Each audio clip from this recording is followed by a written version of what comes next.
bit because, you know, I tell people the great thing about my job is I get to work with 179 of the finest people in Georgia, and that's the other members of the House of Representatives.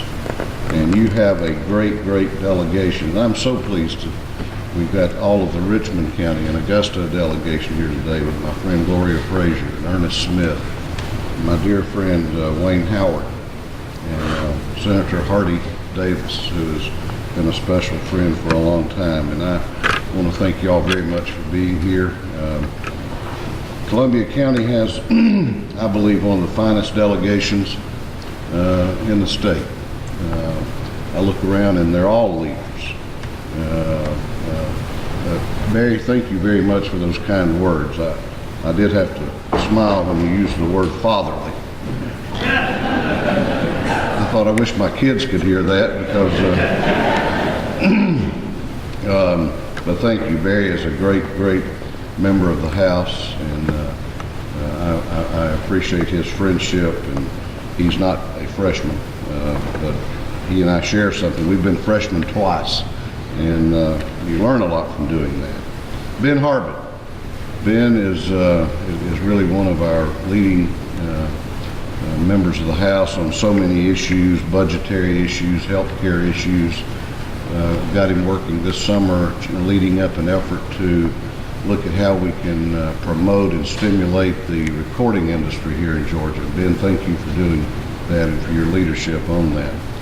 Tom McCall, you're not the only country boy from north of here, Tom, okay? But a real leader in agriculture, chairs the Agriculture Committee, and you can go anywhere you want to in Georgia, and if the subject of agriculture comes up, they're going to be talking, and somebody's going to be telling a Tom McCall story because he is a highly respected leader. And Barbara Sims. Barbara is, I can't say enough good things about her leadership. She chairs one of our busiest committees in the House, a great friend, brings great dignity to the House, and is really a very, very credible member, and you're very blessed to have her part of this delegation. Thank you, Barbara, for your leadership. Oh, I forgot the Senate. Sorry, guys. No, I tell people, you know, if we can't do like Nebraska and just have one chamber, if you have to have a Senate, you got two pretty good senators here. Actually, you got two outstanding senators, and Senator Jackson and Stone, and they do a great, great job. And so you are very blessed to have these men and women. And why do I want to talk about them just for a minute? Because, you know, being in public life today is challenging sometimes. And I know the sacrifices that every one of these men and women make to represent this community and to serve this community in the General Assembly. You know, it's a kind of a tough environment sometimes. And you've heard a lot of the members talk about the positive, and I'm going to talk about positive. Because if you want to hear the negative, you can go out and buy a newspaper or turn on the TV. You know, we've had to, my mother lives alone after my father passed, and we've had to deprogram her TV to take, so she don't see me on there. She told me one time, she said, I don't even know who they're talking about. I said, well, I don't either. But you can hear enough negative, and even people that are active in the political process. But there is a lot to be thankful for if you live in Georgia. And I'm thankful for the service of all of these men and women here. And I just want to say that publicly here in this forum today. You know, speaking of tough political environment, one of the reasons I'm so excited to be working here in Georgia is I slip up and watch TV occasionally, and I watch what they're doing in Washington. And even some of my constituents back up in the mountains think that I go to Washington every week.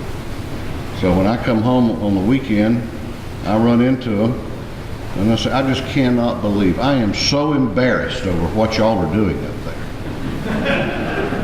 So I kind of have to make a little extra effort when I go around the state to say to people, that's not us. That is up there. We do things a little different in Atlanta. You know, I started to say they've just come through, I guess they're still in this really intense time up there debating some big issues. Well, I don't know about y'all, but I'm glad that war and peace is not one of them. And I mean that. But, you know, they can't agree.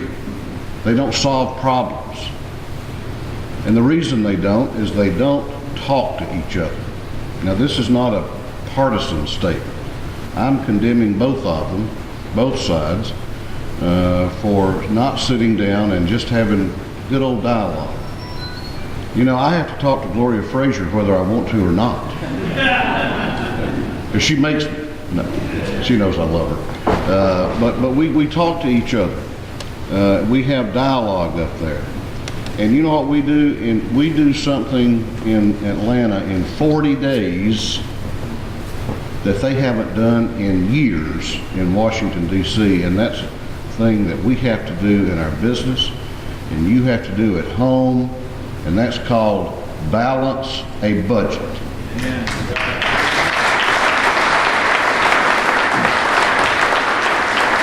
And so we get that process done, and you know, we're only there part-time. They're up there full-time. I just found out recently, I think the real problem in Washington, the real problem. You know, I've got to tell you a little secret here.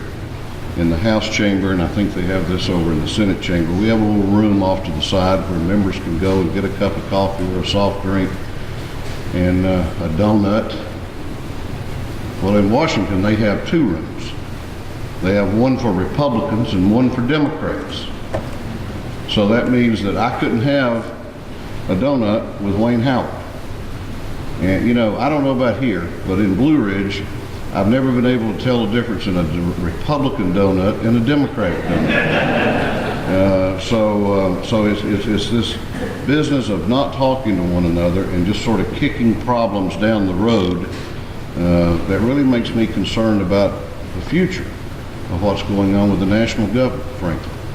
But I'm excited about what's going on in the state of Georgia, and I'm excited about what's going on in all of the states, because I believe that this government is going to be saved. It's going to be done in what one great American once called the laboratories of democracy, that being the states and not at the federal level.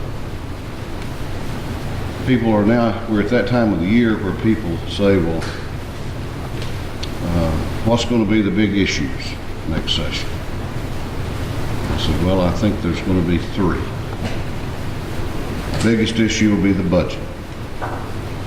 The next biggest issue will be the budget. And the third biggest issue will be the budget. Because that's really all we have to do is pass a budget, and that's where our focus will be next year. And let me talk to you a little bit about how we have done that here in Georgia. First of all, we have done it through the work of members up here, particularly Ben Harbin and others. We have balanced through some very difficult times.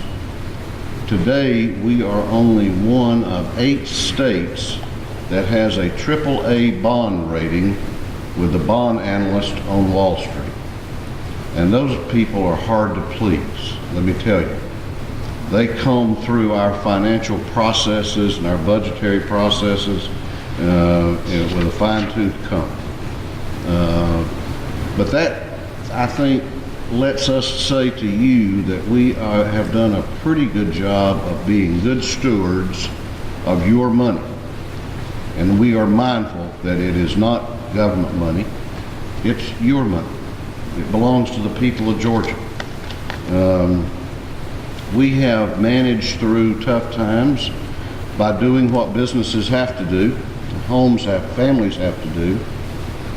is by balancing the budget, and that is we don't spend what we don't have. We don't mortgage our children's future, but we cut spending. We cut spending. Bill mentioned the 2010 session. It was, which was the first session that I was the Speaker of the House. I kind of wondered what I'd got myself into when they brought me in the morning after I was elected and said that we're facing the greatest shortfall in our state budget since the Great Depression. And we spent that session cutting and cutting and cutting, and we cut over 20% out of the state budget. Now, I had a lot of ideas brought to me about how we could do things. Because when you cut from the state budget, somebody, reacts to that cut for every dollar. There's a constituency out there for every dollar. So when you cut, you're going to engender some opposition. Had a lot of people come in and say, don't cut here, but cut over here. Or don't cut here, but we've got this little idea for revenue enhancements. You know what a revenue enhancement is? Tax increase. So I looked at that and I thought, because the other thing that we were seeing, because we were literally looking every month at dropping revenue numbers that way. What we were also looking at was a rising unemployment rate. And it struck me that it was an odd thing to do to tell the people of Georgia with unemployment ticking up between 10 and 11% that we lack the political will to do what you sent us here to do. So instead of cutting spending and making the tough choices, we need you to send us some more money. So we did not adopt the revenue enhancements. Here's where we are as a result of coming through that period. And things are looking a little bit better now. In current dollars, our state government spends 14% less per capita than we did 10 years ago. When you look at the fiscal year 13 budget that we just come through, when you adjust it for inflation, that per capita spending here is comparable to what it was in 1994. That, I think, is the sign of a state government that is nimble, that's lean, and has adapted to the changes. We're also restoring the revenue shortfall reserve fund, the rainy day fund, which was almost depleted during the tough times. And it have increased it by 226% in the last few years. Revenues continue to uptick, and I'm hopeful that this year we will not have to do as much cutting, but what we are going to do is continue to stockpile into the rainy day fund so that we're going to be prepared if this situation comes back around.